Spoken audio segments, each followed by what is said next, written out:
Welcome to the Everyday Investor, Nichole Lewis. How are you? Oh, very good. Thank you very much for having me. Thanks for coming. Thanks for coming in. I am going to be talking to you about a whole bunch of things, but primarily this book right here, Yeah. Property Quadrants. And where did it come from? Well, I think the interesting thing is it's twofold. I really like Robert Kiyosaki, and I read his book it was called How the Rich Are Getting Richer, which is about his cash flow quadrants. And I remember reading that thinking, this is really relevant to property. And I've been a full-time property investor now for about 17 years. Mhm. And I started to think, how does this fit? How do these quadrants really evolve from property? So I sat with that for a couple of years, mulling it over, trying to work it all out. And I did a bit of an online training course on it. And then we went into lockdown number 3, I think. I've lost track. And I thought, you know what? Why don't I write a book about it? So I went and I got myself a writing coach because I had no idea where to start. And lo and behold, the book evolved. That's where the idea had come from. And it was really all about how to help people get to the next level in their property journey, which property's the major purchase that you're going to make in your life. In fact, property can make or break you. It's either your biggest cost or your biggest expense. So I look at it saying, how can we help people build a better lifestyle? Obviously, that came out of something else. So let's go right back to the start. Yeah. Tell us where you came from and tell us your current situation right now. To put it in a nutshell, my mother died when I was 1. So I was 1 year old. She died in a car crash. And we lived in South Africa at the time. I was actually born in New Zealand, moved over to South Africa. My father was Scottish. His parents had also died. So he was then left with just me. My grandparents, as in my mother's parents, lived here in New Zealand. And so they said, send her over to New Zealand for a few months till you get back on your feet and we'll look after her. I stayed in New Zealand ever since. So I was brought up with my grandparents. So I was really taught, and I say I like Robert Kiyosaki, I was very much taught the poor dad mentality because that was the way it was for my grandparents. And I had what I call the recessive gene. In other words, I don't want to wait till I'm 65 and then had my house paid off and then I can live. I want it all now. So I was kind of hungry for information. So I'd read a lot of books, and it seemed that property was a good way forward. I wanted to be rich, I wanted to work for myself, and I wanted a great lifestyle, and I wanted it now. Mm. My husband says I'm impatient. My son says I'm just eager. I much prefer that. So I was eager for a good lifestyle. And that's how I started in property. I, of course, didn't know what I was doing. I also had nobody to teach me, and I had no family money. And my grandparents would be like, "Ooh, that's a bit risky." My grandmother's favourite saying was, "Ooh, that's what a worry. What a worry. Isn't money a worry?" So I sort of had to battle against that. I was sort of swimming upstream and did it all by trial and error the hard way. How did you find that then? So, obviously, your parental figure, your grandparents, were of a different mindset, which Correct. was at odds with where you were trying to go. Did you ever kind of give up and just go, actually, no, you're right. I'm just going to give away and throw away that dream? Or what was it inside of you that kept on pushing you forward to want to try? That is a very good question. So my grandparents were twofold. On one hand, they were incredibly encouraging. So they'd always say to me, you can have anything you want to achieve in life and always have nothing but the best. And I think I took that a little bit too literally, where it's like, oh, everything, I'll have the best of everything. But I certainly listened to, I can achieve anything I want to achieve in life. Hmm. And then on the other hand, they were all about, like, I started off working in the bank because my grandmother was, oh, the bank is just so prestigious and what a career. You can work there for 50 years and, go work at the bank and never leave.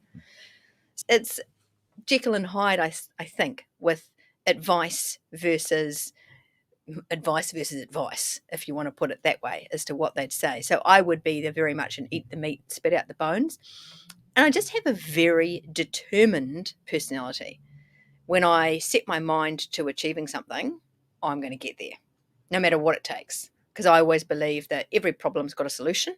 I've just got to work out what that is. Determined to get there. So tell me where there is today. So 2023. Yeah. Where are you at? Describe to me your world. Well, exactly everything I wanted, to be honest, almost. So I remember when I was a kid, I really wanted a horse. Loved horses. Don't ask me why. And I used to say, try to talk mum and dad. I called my grandparents mum and dad, by the way. So, just put that into perspective. I'd say, just buy a horse because then it can eat the grass and dad won't have to mow the lawns. So little did I know anything about what they actually take. So where am I today? So today we live in Coatesville. We've got a 5 acre block. We've got our horses and our cats and our dogs and chickens and everything else. I am married to Calvin. We've been married for over 20 years. We've got 2 children, Jacob and Jessica, a boy and a girl. And they're now teenagers, doing exceedingly well, very happy with where they're going in life. We have a nice lifestyle. I do property full time. Calvin retired from work, the corporate world, when he was in his 40s, so he can now pursue the goals or the dreams he has. And we like to think that we set a good example for our children and teach them how to be giving, and also teach them how to strive for what they want, how to look for solutions, and how to be smart. We enjoy traveling. We have our jet ski, we buy the cars we want to buy, but we're not crazy over the top. We help people out. And the way I look at it is that if I can teach people to achieve what I've achieved, they can then teach other people to achieve as well. We can all set examples for our children and teach them to help other people. And so, in a way, It's a virtuous you're cycle, making a isn't it? difference in the world. Exactly. If I help one person and they help one person, I've done my bit. Some would say you're just a greedy capitalist, but I'd say Some would. that's spot on though. Like that's where wealth comes from, Correct. in my view. Yeah. So with property, when you started out, I know because from reading the book, I know the answer to this one. And by the way, I didn't read every single page, just to confess. You're probably looking at all the sort of dog-eared bits here and cringing, but that's how I do it. I thought it was good. I thought, oh, you've got notes. Yeah, that's right. So, but I wanted to unpack a little bit of the mistakes that you made, because when you got started, and I suspect this is true for a lot of us that get started with property, and to be honest, myself included, like if I was to do everything again with property, I wouldn't do it the exact same way that I did. It wouldn't be too different, but I would certainly do it with a lot more strategy and a lot more planning. So what were some of the mistakes that you made when you set out to build wealth with property? Oh gosh, a lot of mistakes. I'll get another notepad then, shall we? Yeah, absolutely. Look, I didn't know what I was doing and I had no advice. So I think it's a good frame to say I've met a lot of people during my property journey that are exceedingly successful in life. Some of them have reached the billionaire status, and I'd always be very interested in how they made their money. And when I asked them those questions, without a shadow of a doubt, every single one of them would start with, well, my father was a developer, an investor, a businessman, a manufacturer, or whatever. And I don't mean to be sexist when I say father, it just happened to be accurate. That's the way it was. And I never had that. So I had to learn from the beginning myself, not only what to do, but also without any financial backing. And don't forget, I'm eager. So I would jump into things without doing enough research, without fully understanding it, without really knowing the numbers behind it, and without the right advice. So therefore, there was a lot of learning things the hard way. And I suppose that's a lot of where the quadrants came from. So, for example, quadrant 1, if I can go into it, Yeah, go just for it. Go for it. explains the mistakes. So Totally. quadrant 1 is what I call the emotional quadrant, where you buy your family home. It's a Kiwi dream. We want to get out there. We want to get our family home. I was the same. And when you buy that, it's an emotional purchase. You fall in love with the property and you'll do whatever you can to make it happen. You don't worry about the facts. And if you're fortunate enough to get your family home and spend a few years waiting for it to appreciate and get your mortgage down a little bit, you create some equity and you think, oh, I'll go and buy an investment property. And this is where we hit quadrant 2, which is basically the mistake quadrant, where we have a family home that costs us money. And we go and we buy an investment property that's almost as nice as our family home, not quite because we can't afford it. But we take that same emotional thinking and we go and find something else that we almost love. And that also costs us money. And that's where we start to go wrong, certainly where I went wrong. And if you buy 2 or 3 of those properties, suddenly you become exceedingly cash flow poor. So it's the cash poor quadrant. And then something might happen, like in 2023, when interest rates have gone up, and suddenly we're, oh my gosh, help, I'm now stressed financially. What am I going to do? Or let's just face it, let's just address it. The government comes and put this non-deductibility on, which I call a revenue tax. Now suddenly you've got to pay tax on your revenue, and that's money you don't have. Yeah, it's not the tax loophole, it's the tax perversion. Correct. So it's if you are mum and dad, you've got your family home, you've bought a cash poor property, and you are topping up that mortgage from your job. Now you've got to come up with an extra 10,000. Well, where is that coming from? Hey boss, can I please have a $15,000 pay rise so I can pay my tax and then have 10,000 left over to pay more tax? They're going to say no. We end up in this cash poor cycle, which is the exact opposite reason of why we wanted to get into property in the first place. And just on those 2 quadrants so far, so you mentioned loosely that you took the quadrants that you got from Robert Kiyosaki and repurposed them or applied them, I guess, in the property space.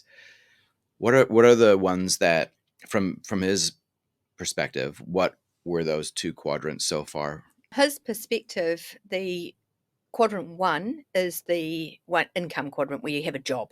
You basically get your own job and you work to get by. That's right. And the second quadrant was when you have a small business, which is basically where he says you buy yourself a job. That's right. Now I remember this. It's been a while since I've read this book. Yeah. Yeah. The JOB, That's right. Just over broke, right? Is that what he calls it? That's exactly what he calls it. Yeah. And then buying yourself a job is you've got a business, but really you just bought yourself a job. That's right. Yeah, and now you're actually a little bit more broke and also busier because there's a lot more to running a business than you realize. Right. Yeah, absolutely. So the first property that you buy, our own home, it's kind of like a job because we have to live somewhere. Can't really get around it, and you might as well own it, right? So that's that. And then when you buy your first rental property, often we think we're doing something really smart, but really we've kind of just repeated a version of the same mistake. Well, it's not necessarily a mistake buying your own home, but it's a mistake buying our first rental property with the homeowner's lens, right? That's correct. Okay. Because what we've ended up doing is making ourselves cash poor and stressing ourselves out, which is the opposite of what we intended to do. Sure. And then quadrant 3 is active income. And this is what most people don't know anything about, is that when you think about it with property, if you want to buy your house in quadrant 1, what do you need? You need a deposit and you need some income, so the bank will lend you some money. Now, these days, 2023, a deposit's not easy. First of all, you might be paying $800,000-$900,000, maybe even $1 million for your first house. And secondly, you want 20%, not like the old days we only needed 5%. That's right. So it's a lot of money. Yeah. So how do you get that? So traditionally, people think, well, I've got to save. I think my very first deposit was $13,700. I think that was a 5% deposit. So you can figure out what the purchase price was there, right? That's exactly. One easy part was the purchase price was lower, but also the loan to valuation ratio rules didn't exist. Now 20%, you can still get around with less than 20%, but it's pretty hard, isn't it? That's right. Yeah. Well, some banks will sort of approve a small number of loans at 90% if you can get on that bandwagon. But it's not easy. And I mean, like we've got KiwiSaver now, which helps. But again, it's long term to build that all up. But what you can actually do to make money is use property. So you can actually make some active income in property, which is what quadrant 3 is about. So, and most people say, well, what does that mean? Does that mean I go and flip a property? And yes, that's one way of doing it. And then people will say, but you need a whole lot of money to do that. And the answer is actually you don't. So there's a lot of different ways that. Yeah, do you want to break that down? Because that was a really interesting. I think there was 4 or 5 different examples you gave in the book around the active income strategies with property. In the book, you talk about 5 different ideas for active income producing strategies with property, and the flipping is one of them. Can you take me through them line by line if you don't mind? Sure. So there are a lot more than 5. but the 5 I chose are the 5 I use. Sure. So the first place to start really is what I call property finding. So that's the base level. You go and you find a property for someone else, someone who wants to either add one to their investment portfolio or someone who wants another quadrant 3, a flip. I'm not talking about a homeowner, they're Right. emotional. So these are people within a community. So I'm That's picking right. up that if you're going to be doing this, you probably want to be doing it as part of a group of some sort, You right? certainly do. Okay. You certainly do. Yeah. I mean, look, it's like anything. Uh, there's the old saying, is your net worth is your network. And Yeah. you got to think about who are the people that you're hanging around with. Now, I did start off working in the bank, like my grandmother said. And when I wanted to get into property, of course, what do? You go into work and you talk to the people you work with about it. Now, you'd think that would be an advantage at the bank, but oh, no, bankers are all about risk. Yeah. So they'd be like, oh, don't go and buy an investment property. That's all too risky. So what I learnt was that you first of all need to listen to the right people, not the wrong people. So if you want to build a property portfolio, you go and talk to property investors. You go and talk to people that have that portfolio and you listen to them. So you've got to make sure that you're getting the right advice. Yeah. So I had to learn to do that. And in my book, I've got an exercise in there. I say, okay, write down 10 people who you go to for advice. And now I say, now take out a highlighter and highlight the people that already live the lifestyle you're aspiring to have. And what I realized when I did my list is I had no one highlighted, zero. And then I realized, well, I can't listen to any of those people. I now have to go and build a new network of people, which is when I went and joined property groups and investor associations and trader associations. Then you start talking to those people and your mind gets blown. You're absolutely spot on. I think a lot of people, well, let's be honest, a lot of people will get their financial advice from media. And, well, I don't know if I need to say what the outcome is of that, but it's generally not very good. But when you get advice, you generally get better outcomes. And sometimes the advice is going to happen with your circle of friends. So if you don't have a circle of friends which is giving you good advice, Exactly. But I like what you said though about putting a highlighter around the people who you do listen to who are already living the life that you want. Is that what you said? Correct. That's exactly right. Yeah, because I think a lot of people who are quite influential, you really don't want to be living their life because maybe they're a good salesman or woman, Yeah, but nah, something's not quite right there, right? But so there's a little bit of authenticity that you need to kind of do some due diligence on this person exactly. before you just listen to whatever they say. But that's a good little pointer, that one. It Yeah. is. It is. And I mean, look, let's talk about what you said with media, because you're right. People listen to the media. So look where we are right now. What the media is saying about property is that it's terrible and the market's terrible and you shouldn't buy and let's run away. Yeah. And actually, what my circle of property investors have done is the exact opposite. So we saw this down cycle coming because property is always cyclical. And we went and we cashed up and we got ready to buy. Because if farmers go and have a 70% sale off, you jump in and you buy. So residential property at the moment is on sale. So why are we not jumping in and buying? Because the media is telling us to be scared. But you look back over the last 100 years of property, it's always up and it's always down. And the best time to buy is when it's down, when it's on sale. So that's exactly what we're doing. Yeah. So you listen to the people who are out there buying every day and have made millions in property. That's what they do. Yeah. Yeah. It's always during these times.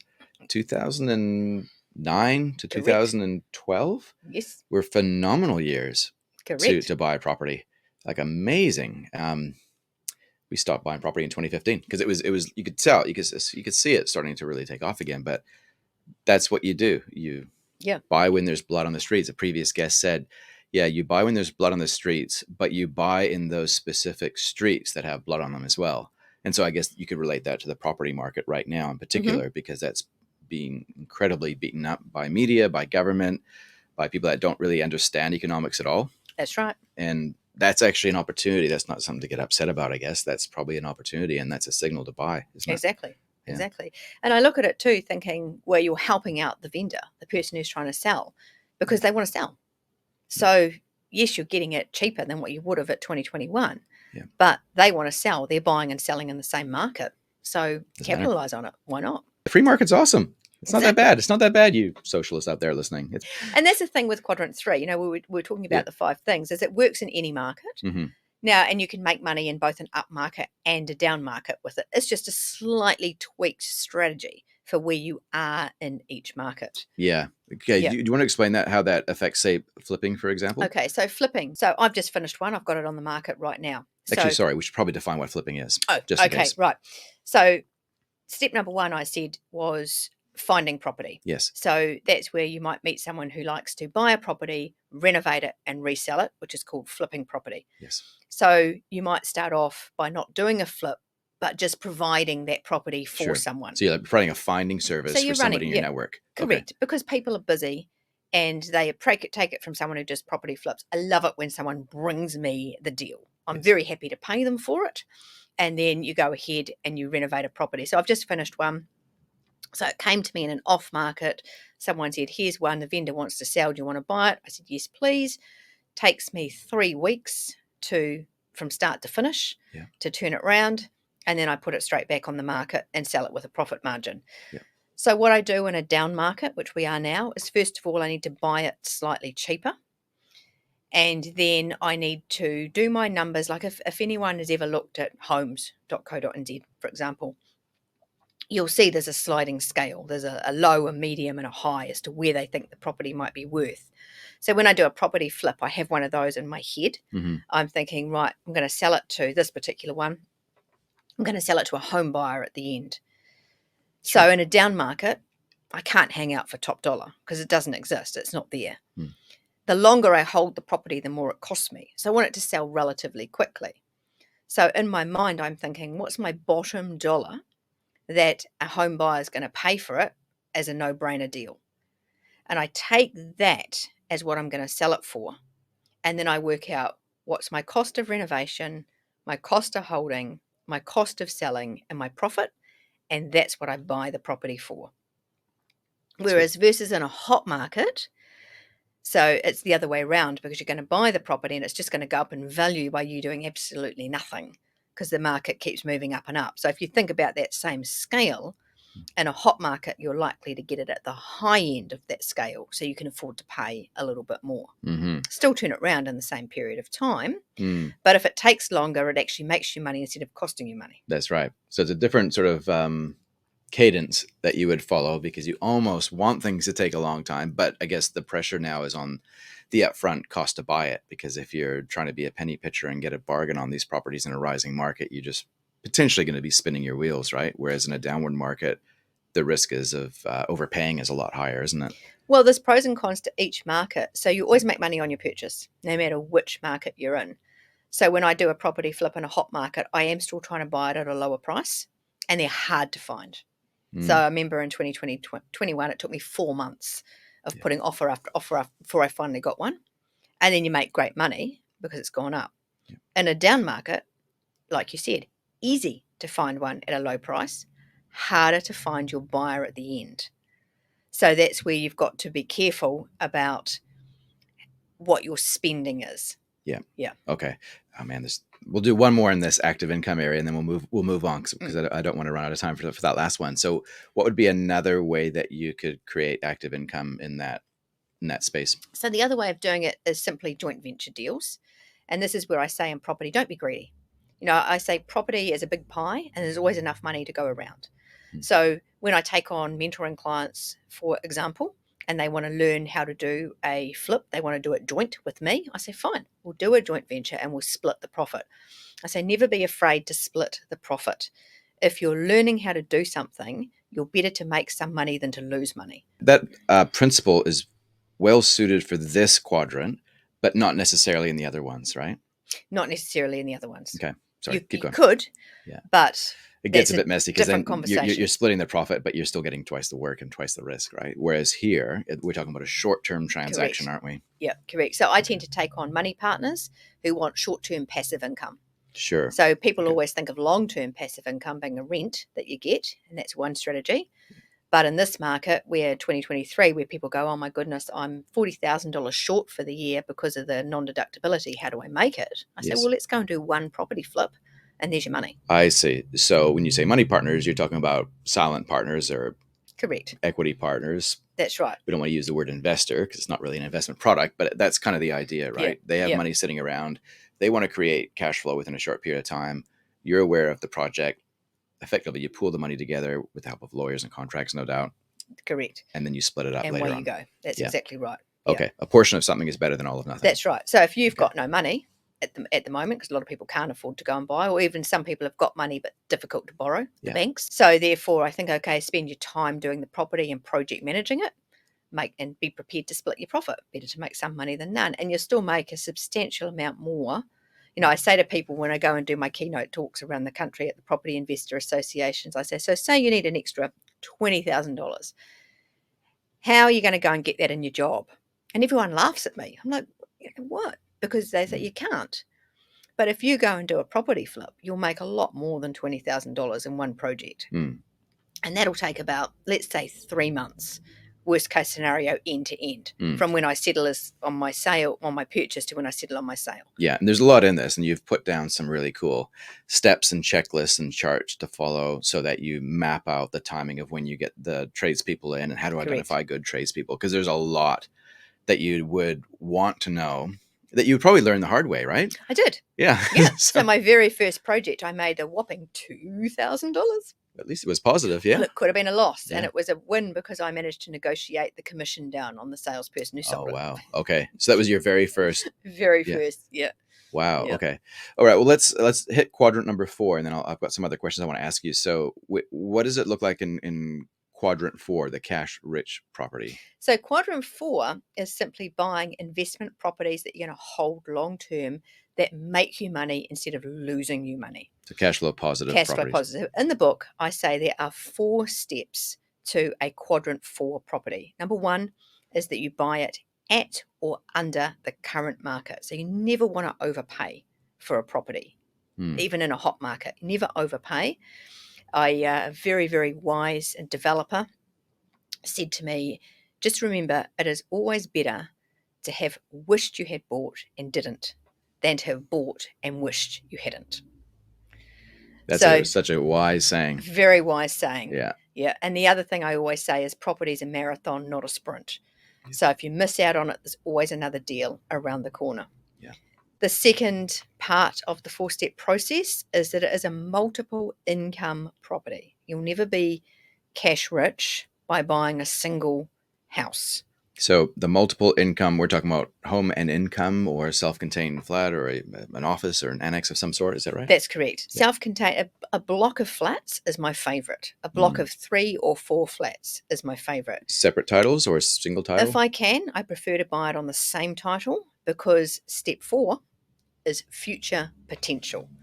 And the future potential, if I've got them on the same title, is that down the track I can subdivide and sell them separately, which will often quadruple my capital gain. And step 3, which is cosmetic renovation.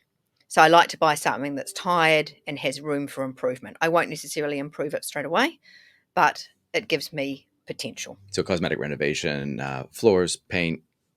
Yeah, paint, carpet, kitchen, bathroom. Right. Okay, so kitchen and bathroom still, but not necessarily knock down a wall and add an extra room and an extra bathroom or bedroom, right? No, Nice nothing that needs council consent. Sure. And something that's quick and simple. So in my rentals, usually I do paint and carpet. Sure. I don't even bother with kitchen and bathroom until I want to sell, and then I will start to spruce it up. That's and good. I learnt that from experience, because I used to do kitchens and bathrooms, and 2 years later, they'd look like they did in the first place. So it's just a waste of money. Yeah, that's good. Good point. Okay. And there's one more in that area, isn't there? It's the 4. That was the 4. So buy at or under market, Yeah. multiple income, cosmetic renovation, and future potential. So there could be a subdivision. Correct. Or there could be a big block of land that you can build more on. Could be a rezoning that's coming up. Yeah. Yeah. Could be anything like that. Okay, great. So let's rewind a little bit, because I think we didn't talk too much about your mistakes, did we? So I started off and I bought in quadrant 2 because I didn't know any different. So therefore I had One property being my family home that cost me money, and then I bought another one and another one. I had 7 Right. that cost me money. So I was paying something like $7,000 a month in topping up my mortgages. That's just from the rent. And then you get something go wrong and it needs maintenance. Yeah. And I had one particular property that had one headache after another. And one point I had a leak in a drain. It was $4,000. So you add this to my negative $7,000 a month. It was a substantial amount of money. And you had to work to earn that money, Correct. $7,000 a I was month. working. That's That's right. big money that you had to That's earn. right. I Yeah. was working to do that. But then I kind of discovered quadrant 3. Mm-hmm. So I ran my own. I started off in the bank, as I said, and then I moved into running my own training and development company. Mm-hmm. And I joined BNI, the business networking group. And they were good, but they used to meet really early in the morning, and I wasn't a morning person. That's my Achilles heel as well. Yeah, Yeah, I get it. yeah. So a friend of mine, she owned a stationery shop at the time, and she was kind of interested in property on the side. We started our own little group. We called it NRG, which was Networking Referral Group, and we used to meet at a much more respectable time. And as it turned out, it turned into a property group. We had a mortgage broker, we had a real estate agent, we had a Tim, a hairdresser, who did property on the side. We had someone else who did minor dwellings. And back then we were like, what's that? And that's when I started to get interested in property as a career as such. Like I always thought, if I can buy 10 properties and hold them for 20 years and sell half to pay the other half down, I'll have some money. But of course, that was in 20 years. And when did I want everything? Now, because I'm eager. And that's when I discovered quadrant 3 as such. It's like, oh, I can go and do some renovations. And then in the book, I talk about a guy I met called Sean, and he did no money deals. What's a no money deal? I didn't know there was any such thing. So you can actually make money in property with no money. And that is outlined in the book as well. And I started doing that. And that's when I realized I could top my $7,000 a month up much easier from property than from my normal job. Kind of when I ended up stopping doing my corporate training and started doing property full time, which was about 18 years ago. It sounds all great and it all came crashing down with a huge thud because I was on a bit of an upward trend and I thought I was bulletproof. I remember once my husband and I went to the Gold Coast on holiday and our kids were really little. I think they were one and two. I went for a walk and I came back and Calvin said, gosh, you were gone a long time. I went, oh, I know. I bought 4 apartments. And he laughs and he looked at me and he was like, oh, you're serious, aren't you? And I was like, yes. And I did this deal and I met this developer and I sort of like, oh, come over to New Zealand and this is such a good deal. People will want to buy them. So long story short, I ended up selling somewhere in the vicinity of $100 million worth of property for them internationally. And this was this big upward, and my 4 apartments turned into 10, this big upward spiral. And then 2008 came along. And that old chestnut man, again, hey? that old chestnut. And Yeah. man, did I hit the ground with a thud. And I talk about it in the book. I'm very honest. We lost everything. So it was a very stressful time, to say the least. And I certainly learnt a lot of lessons. And that's a lot of where the quadrants come from. I'm quite conservative now. I do my numbers carefully, and cash is king. So if I've got quadrant 4 properties like I have now, so COVID didn't hurt us, because a quadrant 4 property means my mortgage, my rates, my insurance, my maintenance are paid, and I've got money left. And is that partly because of the fact that you stick to a 60% LVR guideline? Yeah, so I have a spreadsheet with all the numbers on it. And look, I'm not a numbers person. So I've had people put these together for me. And all the numbers get punched in. And this is where my purchase price needs to be in order to make it cash flow positive. Mm-hmm. And people go, well, what about the interest rate? And the interest rate is actually a component that you can change. Yeah. So now we're plugging in 8% to see where it's positive at. And what about deductibility? That's a component in there as well. Yeah. So you play with what works leverage-wise versus deposit-wise. And if I put in my 40%, I don't always, there's nothing wrong with leveraging and borrowing 100% if the numbers still add up. If they don't, I've got to go and do a deal in quadrant 3 to get the money to make the deposit. So you've parked your emotions to the side now, which sounds like that was That's right. the issue, right? And now you're following a strategy, which is mechanical, methodical, strategic, Correct. repeatable. Correct. So that you're less likely, I guess, there's always going to be that wild card risk, the thing that we didn't see coming. But you're less likely now that it's going to be your emotions that trip you up this time around, right? Yep. And that's a really valid point because, my mentoring clients, I had one of them just the other day that goes, oh, but I really like this quadrant 4 property. And I said, but it's not quadrant 4 because the numbers don't add up. Who cares if you like it? And he goes, oh, I'm being emotional again, aren't I? Right, back to the numbers, back to the numbers. Yeah. And if I knew then, if I'd had my book to read or myself to mentor, I would certainly be much further ahead than where I am now. Like I wanted to hit 100 properties, and I will, but I haven't, and I would have had I That's why known we then have what I know now. conversations like this, though, right? Is because we can't talk to our older self, really, and we can't read the book yet that we're going to write one day. But I can read yours. That's right. And I can learn from your mistakes now. I've picked up a few things already here, which is pretty awesome, right? So, I guess like unpack that a little bit. What does it mean to be a property mentor or a property coach? I think what's come from the book is people like to come to me for two different reasons. They want mentoring, and they can be like recent clients I took on. They've got lots of subdivisions on the go and lots of a good portfolio already, and they didn't know what to do next. So I came in, I do a good strategy session. I look at their overall portfolio and I'm like, cancel that subdivision. You've got that one issue. Don't go any further. Sell this one off. Put this one on hold and go and do this. And they're like, oh, wow, all in half an hour. How do you know that? Because it's experience. Yeah. Right. And they say, gee, you make things sound simple, like a renovation, this. But actually, when I start with my clients and I give them all the spreadsheets and the Gantt charts and the renovation costs, and I take them around and we spend a day together looking at properties, they say to me, God, it's amazing how you talk to agents. How do you know the numbers off the top of your head? How do you know to offer? How do you know what conditions to put in? It's just come from experience. So the idea would be that people would work with you for a season, probably, right? Like, I guess if people were of the type that they learn from people and then they want to do it themselves afterwards, you would do a done with you sort of proposition, right? They would watch what you do, pick up a lot, use some of the tools that you've built, perhaps, or develop their own. Yeah, you're right. I give them everything. Yeah, okay. And I guarantee that they'll get a property. You guarantee that they'll get a property? I do. Okay. Yeah. I'm the only property mentor that does that. And some of the other mentors have said, are you nuts? But I have a business coach myself.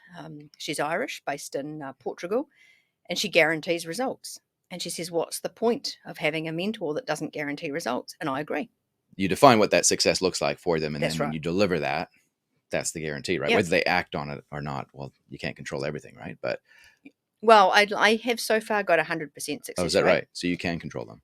We've got to work together. They've got to like me. I've got to like them, and it's got to be a good. Yeah. It's got to be a good marriage. Okay, put it that way. Can I ask you what the revenue model is for property mentoring? So what I charge? Yeah. Yeah. So my mentoring is 20,000. Yeah. And they can either pay that in one lump sum, or they can pay a deposit and then start paying monthly when they want to start. Sure. Yeah. Okay. So I take on limited people. And if I, like at the moment, I've got a wait list. So then someone would come in, they'd pay a $5,000 deposit. They can start whenever they want within 12 months. And then they could either pay the remaining amount when they start or on a monthly. Whatever they choose to do. Like that provides, how much of you do you get for that? That's basically 6 months of mentoring. And that's one-on-one with me. So we do a strategy session, which is an hour and a half in the beginning, which goes through all the quadrants, where they are, where they want to be. So we basically say, in 10 years, how much passive income do you want coming in? And what do you want your lifestyle to look like? Yep. And then we peel it all the way back to, what are we doing tomorrow? So we actually end up with a property pathway. And then they have fortnightly one-on-one sessions with me. They get all of our tools that they need. Yep. On top of that, they get their property day on the ground where we go look at everything. On top of that, they can shadow me with my own projects. Yeah. And then I very much tailor things to each individual. There's no cookie cutter. There's no out of the box. There's no one size fits all. It's what does that individual need, and what do I have to do to make sure they reach the results thereafter? How long did it take for you to figure out that model? That's a good question. So it definitely always evolves. And I've done mentoring because I did run my own training and development company. I used to go into businesses and we'd basically teach them how to be more profitable, and we'd guarantee an increase in their profitability or the money back. Hmm. Never had to give any money back. So it's in my gene as such, but it probably took me a year to perfect that model. Reiterate the model, figure out what people actually need, what the revenue model can handle, and then off you go, right? Yeah. And Yeah. I always ask for feedback from Hmm. my clients and tweak things that they think, well, you could have done this, you could. And I think, oh, that's a good idea. I'll Yeah. add that in and I'll do that. I mean, Yeah. I've got a lot of testimonials, as I say, 100% success rate, and everybody Yeah. is exceedingly happy with what I do. Yeah. And I'm okay. Yes, it's a 6-month program, but Yeah. I like to maintain a relationship. I've ended up doing joint ventures with some of my clients Sure. from then on in. And hopefully we'll do lots of things for many years to come. That's Yeah. my philosophy. That's good. Lately, I've been thinking a lot about how people without much can get to places further faster. And I think about the position that I'm in and how I got here was probably a little bit easier than how people will get here today, just because I got here with property and it's harder to get in now with property. But that's based on what I did, right? Like Mm, if I was to now take what I know from this book and this conversation even and apply that, I'd feel a lot more confident to get there. But there's things that we can control, things that we can't control. What is your view? And obviously you're going to be a bit biased because this is your space, right? mm. But as it relates to everyday people trying to build wealth, be resilient, take care of their future, what's your view on how the government treats property investors? That's a very good question. So I think that the government punishes property investors. And I think they punish the property investors that try to work the hardest. So the mum and dad property investors who buy maybe one property, which makes up about 80% of property investors, they want to get ahead. They want to be able to help their children. They want to be able to look after themselves in their retirement. Hmm. And they're the people that the government punish. And in fact, I've had conversations with some of those investors recently, and they just say, oh, we just feel like the government tries to hold us back and take everything off us that we've worked hard for. And it's true. And the reason I say it's that particular portion is the wealthier, they have got ways around doing things. They make money makes money. It's easier. The lower socioeconomic brackets are perhaps not interested in owning property and are more interested in receiving assistance for their lifestyle. So that's their choice. And I think that that middle bracket are the ones that have it tough. And they're the ones I want to try and help. Same. Yeah. Same. It's hard though in this environment when I don't know, it feels like a lot of money's been spent to convince a lot of people that property investing is somehow making the market unfair. But your view in terms of providing rental properties, because presumably you've got a portfolio of properties that you are buy Correct. and hold, right? Yes. Could the government perform better as an accommodation provider than private people? That's a good question. And I'll tell you what, I listened to Chris Bishop speak a little while ago, and I think I like him. I respect him. They look at it saying we've got a housing shortage.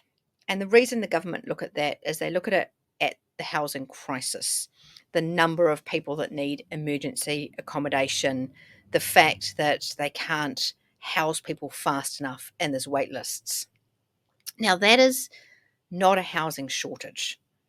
That is just an incorrect distribution of property. The types of properties that they would That's be in, right. correct? That's right. So, and that is a different sector. Now, if they incentivize, I suppose the thing is, it boils down to money. Now, years ago, a private landlord like myself could take a singular house I've got and give it to Kayanga Ora or Housing New Zealand Hmm. to put someone in there in need. And that became, and what happened then is they would pay higher than market rent and they would give you tax advantages. And then what happened was the bigger companies became greedy, and the bigger companies like developers, not all development, some, would get a government contract to go and develop a Kayanga Ora type of property, and they would hold on to that. And they then get all of the incentives and all of the guaranteed rent and everything else. Now these days, myself, as a private landlord, is exceedingly difficult. I'm not going to say impossible because I never say never. Exceedingly difficult for me to get my private house into a social housing rental pool because the big companies are all doing it. So that's why, because it's money. Now, that's the wrong way of doing it. So it would be really simple. And then the government do things like they pay exorbitant amount of money to hotels or motels, for example, to put people up. Why? Why don't they go and buy a motel themselves so that it's a lot less money? And they'd look at it saying, oh, we can't take business away from a motel. Why? But they can from the Because middle they class? can, exactly right, because they can go and give the middle class a revenue tax. So now they've got to pay tax on money they do not have because the bank still wants to get paid above everybody else. I like the fact that they want to solve the problem, but they're just looking at the problem through the wrong lens. And then if we were in the private sector, we'd be having a look at what are the intent of our client. So some of the people who have emergency housing have a set of circumstances where they require it and they need help to get back on their feet. And other people have no intention of getting back on their feet. It's a lifestyle choice. So therefore they're difficult to help because they don't want it. So I look at it thinking, well, with what I do in property is I'm here to help everybody who wants to be helped and who wants to learn and who is willing. And all you need is a mindset. Like I said, I lost everything in the GFC and I had to start all over again. I had no money. And don't forget, I had no family money. And at that stage, my grandmother was in her 90s and she lived with us. I looked after her as well. And I had young children. So if I can do that, get back on my feet without any money, couldn't go to the bank because they were like, oh, I don't want to know You're a you. Go financial leper. away. Yeah. And yeah, there were times where, man, I had to go to the supermarket and buy some St. John's wort to help me out because my mindset was a little bit in the, little bit down. I just looked at it saying, well, there's my kids. What do I want to teach them? And I wrote my book. My opening of my book says, what's for dinner? The kids would say, baked beans again. And funnily enough, literally last week, I was driving with my daughter. She talked me into buying her a new puppy. It's another story. And for some reason, we started talking about that. She said to me, I thought we just had baked beans because they were fun. She goes, didn't you have any money? And I was like, thank you, Lord. My children did not know that we were dirt broke and had nothing. They just thought those things were fun and they see where we are now. That's cool. But it certainly teaches you to value money and to be grateful for everything that you had. Yeah. Well done. 15 to 16 years later. Oh, our marriage stood strong. A lot of them didn't. Yeah.